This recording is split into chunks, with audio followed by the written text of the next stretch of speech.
네, 6인의 마감 전략입니다. 3인씩 나눠서 화면 보시고 내용도 들어보시겠습니다. 먼저 3인의 마감 전략부터 보시죠. 박동기 전문가입니다. 기관 선호 코스닥 중소형주에 주목을 하자 이렇게 보내왔군요. 기관 선호 어떤 기업인지는 얘기를 안 해주셨네요. 네. 하여튼 기관들이 요즘 선호하는 코스닥 중소형주 주목을 계속 하자고 마감 전략을 보내왔습니다. 윤종빈 전문가는 추가 상승을 위한 숨고르기 조정 시에는 매수 전략이다라고 했는데 금리가 동결했고 그다음에 여러 가지 내용들을 쭉 보내오셨습니다. 자세한 거는 전화 연결로 들어보도록 하죠.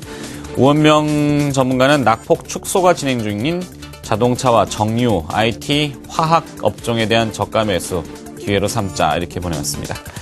SK증권 프렌즈클럽 윤종빈 센터장 연결돼 있습니다. 안녕하십니까? 네, 안녕하십니까. 네, 목요일 시장 마감 전략, 그리고 또 금요일을 겨냥한 전략, 함께 좀 부탁드려보죠. 네, 오늘, 옵션 만기일인데요. 일단 오전에 금통위에서 금리 결정이 있었습니다.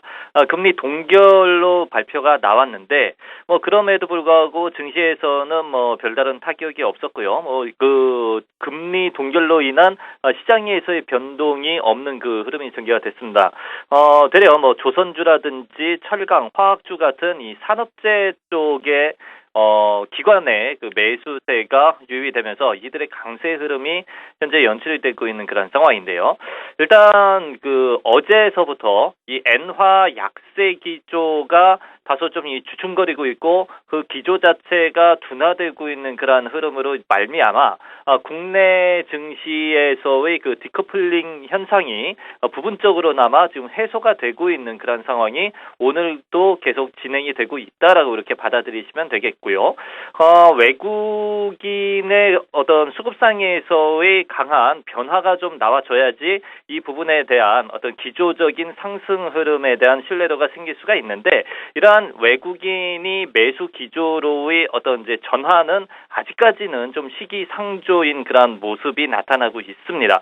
전일 선물에서 대규모의 매수가 유입되기는 했지만요. 오늘 좀 1000계약 정도의 그 매도 그리고 현물에서도 이렇다 할 만한 어떤 매수 움직임은 나타나지를 않고 있습니다. 결국 이 얘기는 뭐냐면은 지수가 지금 위치에서 디커플링을 해소하기 위한 반등 흐름이 전개가 되기는 하겠으되 2000포인트 이상권 수준까지 기대 걸기는 아직까지는 좀 시기상조이지 않겠는가 하는 그런 측면을 우리가 가질 필요가 있다는 얘기입니다. 즉 2000포인트 수준까지 반등 후에 시장이 다시 재반락할 수 있는 그런 가능성을 우리가 염두에 두면서 좀 되도록이면은 단기적인 그런 전략에 초점을 맞추는 것이 훨씬 바람직스러울 것이다라고 말씀을 드리고 싶고요. 다만 오늘은 이 추가적인 시장의 상승을 위한 그 숨고르기가 진행이 되고 있는 그 상황이다라고 이렇게 생각을 가지시면 되겠습니다. 때문에 막판에 시장의 어떤 조정 분위기가 연출을 된다라면 그 시점에서는 낙폭 과대된 그런 종목들을 중심으로 해서 단기적인 매수의 관점 같이 견지를 해보실 필요가 있겠습니다. 네, SK 프렌즈클럽 윤종빈 센터장이었습니다. 고맙습니다. 자, 나머지 3인의 마감 전략도 화면으로 보시겠습니다. 김춘석 전문가입니다. 시장 불확실성이 아직은 상존해 있다. 포트폴리오를 재구성할 필요가 있다라고 했는데요. 불확실성이 상존하고 있다. 어떤 의미일까요? 네, 연결을 좀 이따 해보죠. 네, 이현상 전문가는 IT와 화학, 스마트 기기 부품주들을 얘기했고요. 삼성전자, LG디스플레이, 금호석유, 롯데케미칼, KH바텍과 자화전자, 디지털옵틱 이렇게 종목들을 쭉 관심 종목 군으를 보내오셨군요. 김우신 전문가입니다. 옵션 만기 매물 부담은 제한적이다. 지지선은 1950포인트다. 이렇게 설정했군요.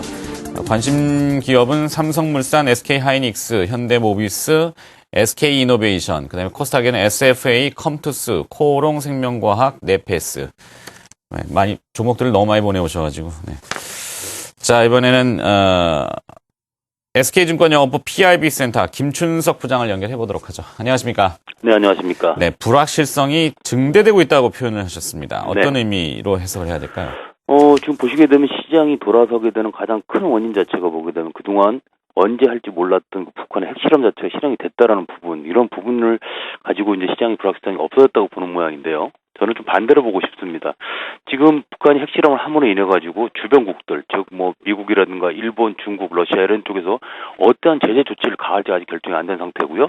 그런 의미에서 북한에서는 보게 되면 만약에 어떤 제재가 가하게 되면 다시 제2, 제3의 핵실험을 하겠다는 얘기가 나오고 있는 상태입니다. 그러다 보니까 제가 판단할 때 오히려 시장의 불확실성이 더 늘어난다고 봐서 이번 리바운딩을 이용한 매도 후에 포트폴리오를 재편하자라는 의견을 드렸던 거고요. 일단 금통위의 금리 동결 자체는 어느 정도 예상되었던 결과입니다. 그동안 경기 저점을 확인을 했지만 기업 투자 부진하고 재고 부담으로 경기 회복이 지연될 전망이라는 점에서 예상됐던 부분인데 궁극적으로 보다 보니 이제 만기 이후에 아까 말씀드렸던 국제사회의 북한 제재 강도, 그다음에 G20 재무장관 회의에서 나오는 어떤 결과물들 이런 부분을 종합해서 판단 내리는 게 현명하다는 생각입니다. 그렇다면 앞으로의 주식시장 어떤 쪽으로 재편이 될 수 있을 거냐는 부분인데 보게 되면 어제 나타났던 오바마 미국 대통령의 연두기소가 어느 정도 시장의 방향성을 정해주지 않나 생각을 합니다. 특히 주택 부분 회복에 대해서 강한 자신감을 보였지 않습니까? 이제 그러다 보면 미국 경제에 대한 어떤 긍정적인 평가가 나타났다는 거고요. 셰일가스라든가 뭐 타이트 오일 그리고 태양광 같은 청정 에너지 개발을 하겠다고 그랬는데 그렇다면 관련 주식들에 대한 투자가 늘어날 것은 분명해 보입니다. 그래서 그런 쪽에 도 관심을 가져야 될 것 같고요.